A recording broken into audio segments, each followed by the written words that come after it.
మహాదేవ శ్రీమాత్రే నమః. నేను మీ మురళీధర్ శర్మ.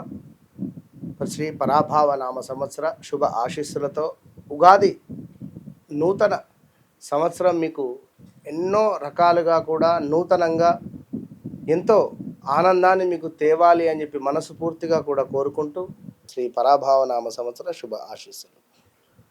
మరి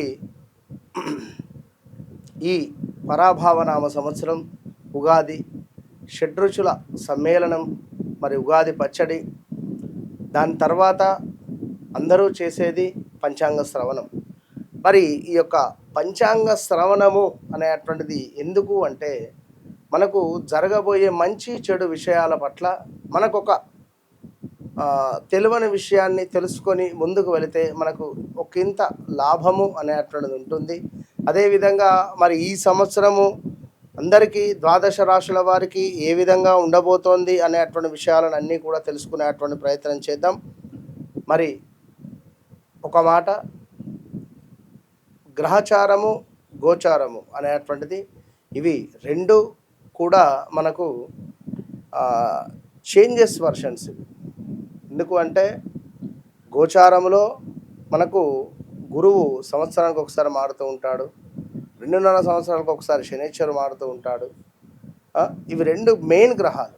ఇక మిగిలినవి 2.5 రోజులకు చంద్రుడు కానివ్వండి, సూర్యుడు మనకు నెలకు ఒకసారి సూర్యుడు కానివ్వండి, ఇవన్నీ మారుతూ ఉన్నప్పటికీ కూడా ఇవి రెండు చాలా పెద్ద గ్రహాలు. అదేవిధంగా రాహువు కేతువు కూడా. మరి అలా ఈ ద్వాదశ రాశులకు సంబంధించి గోచారము గ్రహచారము అంటే మీరు జన్మించినటువంటి సమయంలో ఏర్పడేటువంటి లగ్నం ఏదైతే ఉంటుందో ఇది 100కు 200% కరెక్ట్. అప్పుడు ఆ లగ్నం నుండి మన భావకారకుడు మనకు సంతానమా లేదా వివాహమా లేదా వ్యాపారమా లేదా ఉద్యోగమా, మనకు ఏ గ్రహం యోగిస్తుంది, ఏ గ్రహం యోగించదు, ఇలా అన్ని విషయాలను మనం తెలుసుకునేటువంటి పద్ధతి ఏమిటి అంటే మన జన్మించినటువంటి సమయానికి ఏర్పడేటువంటిది ఆ డేట్ ఆఫ్ బర్త్, పుట్టిన సమయము, అది మనకు గోచారం, మన గ్రహచారం. మరి గ్రహచారము బెస్టా గోచారం బెస్టా ఏది ఏమైనప్పటికీ కూడా మరి ద్వాదశ రాశులకు ఏ విధంగా ఉండబోతోంది విషయాలను తెలుసుకుందాం. మేషరాశి వారికి మరి ఈ యొక్క పరాభావ నామ సంవత్సరంలో ఆదాయము, వ్యయము, రాజపూజ్యము, అవమానాలు. వాస్తవానికి కూడా మన నోరు మంచిదైతే ఊరు మంచిది అంటారు కనుక అధికంగా తొందరపడి మీరు అమౌంట్ ఇన్వెస్ట్మెంట్ చేస్తే ఒకరిని పాపము అంటే మనం ఇవాళ బాధపడాల్సి వచ్చేటువంటి సందర్భము ఈ కలియుగం కనుక బాగా ఆలోచించుకోండి. ఎవరినైనా పాపమని ఏమైనా డబ్బు సహాయం చేస్తే వాళ్ళు తిరిగిస్తున్నారా ఇస్తలేరా అనేది మీ గుండెకు తెలియాలి. మరి మేషరాశి వారికి ఆదాయం 11 ఉన్నది, వ్యయము 5 ఉన్నది, రాజపూజ్యం 2 ఉన్నది, అవమానం 4 ఉన్నది. సో మేషరాశి ఎంతో ఎక్సైట్గా ఉండేటువంటి రాశి ఇది మేషరాశి. చాలా అంటే చాలా అన్ని పనులు తొందరగా కావాలి, పరిగెడుతూ అన్నం తినేటువంటి వారు వీరు, నిలబడుతూ అన్నం తినేటువంటి వారు, నడుస్తూ అన్నం తినేటువంటి వారు.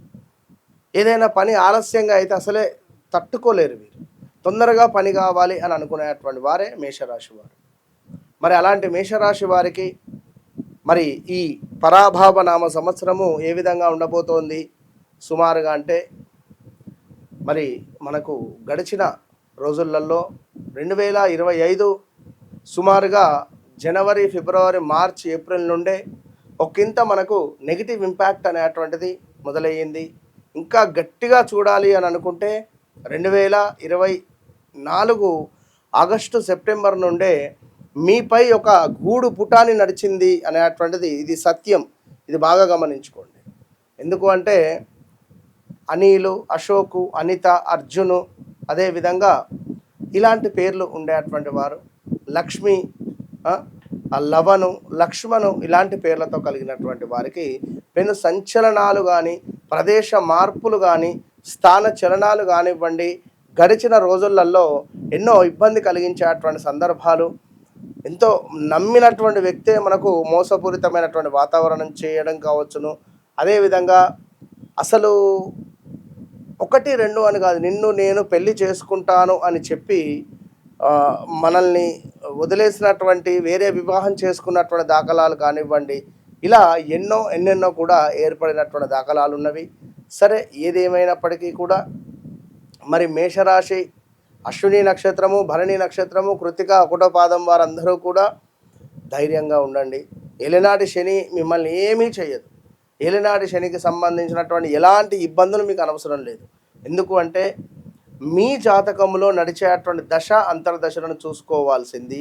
అదేవిధంగా ఒకవేళ మీ వ్యవహారిక నామం ప్రకారంగా మీ నామం ఉన్నదా లేదా అనేది మనము కూడా చెక్ చేసుకోవాల్సింది.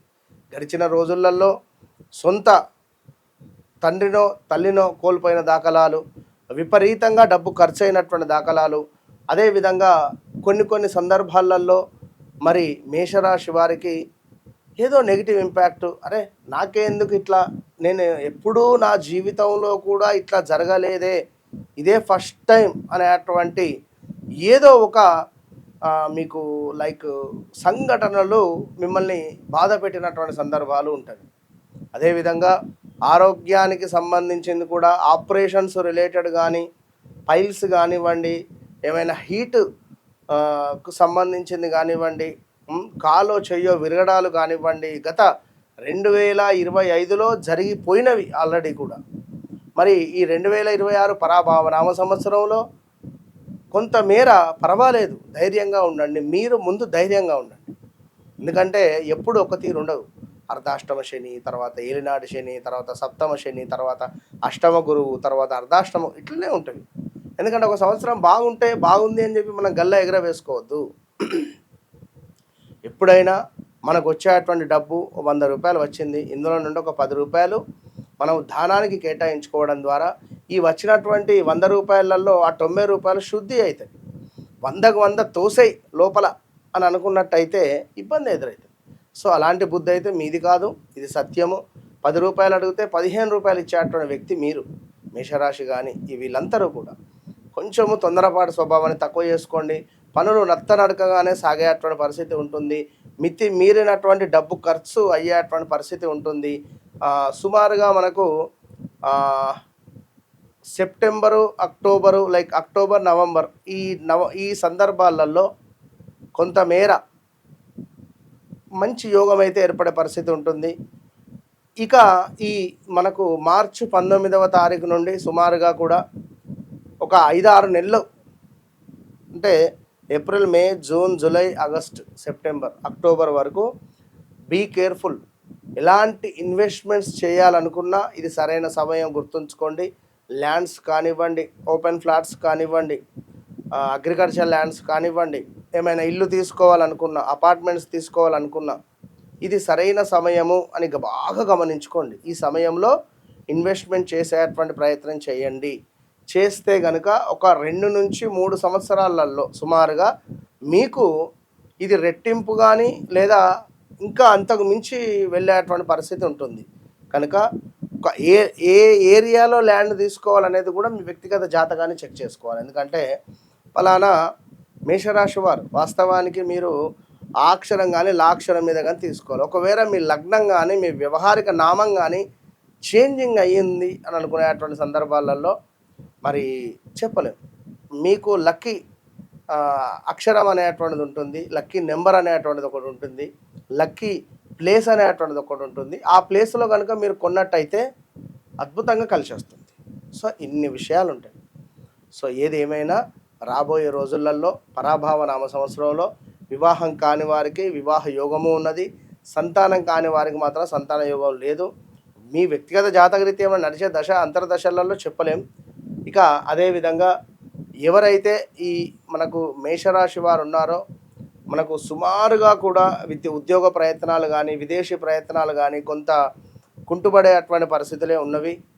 సో ఇంకా మీకు వ్యక్తిగతంగా ఏమైనా నడిచే దశలో అంతర్దశలలోనో కొంచెం మంచి దశలు నడుస్తూ ఉన్నవి, అయినా మాకు పని కావటం లేదు అనుకున్నా, లేదా అసలు ఏమిటి అనేది తెలుసుకోవాలనుకున్నా కూడా తప్పకుండా వన్స్ నన్ను కలిసే ప్రయత్నం చేయండి. ఎంతోమంది కూడా కలవడం జరిగింది. చాలామందికి అత్యంత అద్భుతంగా కూడా పనులు కూడా అయినవి, విశేషంగా ముందుకు కూడా వెళ్ళినటువంటి వారు ఉన్నారు. చాలామంది కూడా మైత్రేయ ముహూర్తాన్ని వినియోగించుకొని చాలామంది కూడా అద్భుతమైన ఫలితాలను పొందినటువంటి వారు ఉన్నారు. కనుక తప్పకుండా నన్ను కలవక ముందు కలిసిన తర్వాత అనేటువంటిది మీ లైఫ్ టైంలో గుర్తుంటుంది. 100% మేషరాశి వారు ఆల్ ద బెస్ట్.